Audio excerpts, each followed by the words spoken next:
Since we're on this track already, Bill, why don't you just explain how you found, obviously Joshua's work and others, what it was exactly that gave you this insight that actually the population genetic kind of view was not necessarily the only game in town, and that actually there is a way of reconciling the first human couple with the genetics involved.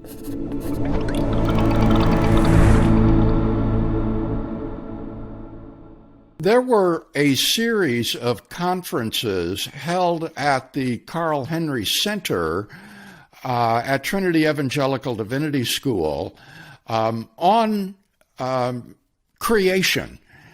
And part of these were devoted to the question of the historicity of Adam and Eve.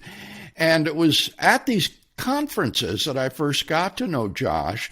And he gave a paper at the conference that previewed his book, The Genealogical Adam and Eve. And it stirred a lot of discussion and provoked a lot of interest. Yeah, so to give a sense of how this is placing, so my book is one critique of Biologos's argument. And it's really parsing out and saying, actually genealogical ancestry is more important than genetics.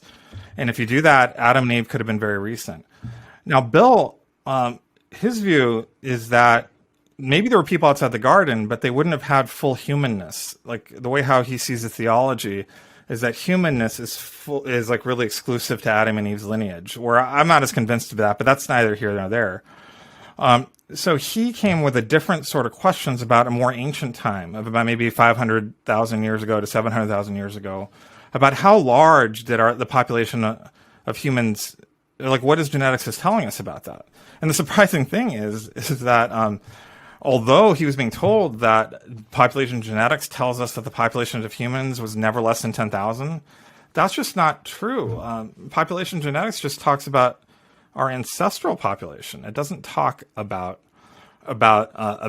which of those ancestors are human. That's the first thing. But the other issue too is when you get back about 500,000 years ago, 700,000 years ago, we don't really have good evidence to tell us how large our ancestral population size was.